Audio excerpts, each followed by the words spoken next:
ये जो कीड़ा घुसा है ना दिमाग में कि वो छोटा है और हम बड़े हैं, इसी कीड़े ने आज हमारे समाज की दुर्गति की हुई है।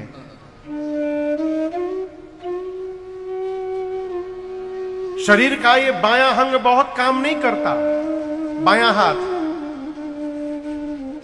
करता है का नहीं, लेकिन बायां हाथ जब नहीं रहेगा शरीर में ना, तब इसके मोल का पता चलेगा। जिस कार्य को दाहिना हाथ नहीं कर सकता है, उस कार्य को बायां हाथ करता है हमारा।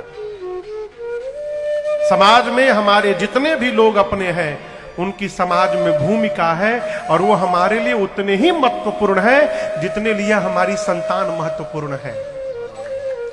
इसलिए मैं आपसे बार बार निवेदन करना चाहता हूं, क्षत्रिय, ब्राह्मण, वैश्य, शूद्र बाद में बनिएगा, अभी हिंदू बनने का समय है।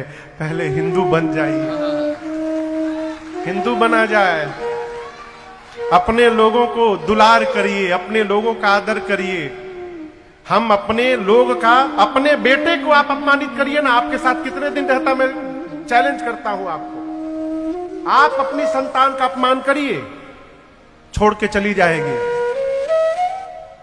और देखिए, जब हम अपने का तिरस्कार करते हैं ना, तब पड़ोसी चच्चा को अवसर मिल जाता है उसको भड़काने का।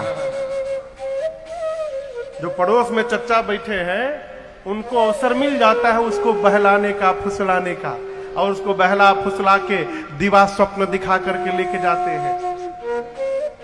यहां दर्शन करिए ना आप, भरत जी ने निषाद राजगुह को गले लगाया है।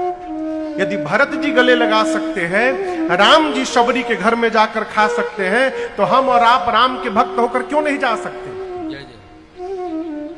शरीर में बीमारी लग जाए और डॉक्टर साहब कहते हैं 1 बोतल खून ले आइए, तो कोई भी ब्लड बैंक में नहीं पूछता कि ब्राह्मण का है कि क्षत्रिय का खून है। पूछता है क्या? उस समय तो जो भी मिले आप अपने रक्त में चढ़ा लेते हैं। यदि आप एक शूद्र के रक्त को चढ़ाने को तैयार हैं, तो उस शूद्र को गले लगाने के लिए क्यों नहीं तैयार हो रहे? अपने लोगों का आदर करिए, नहीं तो ये छांटते छांटते कहीं हम ना छटी जाए। जो समय आया है, अपने लोगों का आदर करिए, उनको प्रेम करिए, उनको भी सम्मान दीजिए। हम सब भगवान के बनाए हुए हैं। कौन किस कुल में जन्म ले रहा है, ये हमारे आपके हाथ में नहीं है, ये विधाता के हाथ में है। इसलिए अरे ब्राह्मण भगवान के मुख से जन्म लिया, ब्राह्मणों से मुखमासीत। क्षत्रिय को भगवान की भुजा कहा गया है, क्षत्रिय भगवान की भुजा है, वैश्य भगवान के उदर है, और शूद्र भगवान के पांव हैं।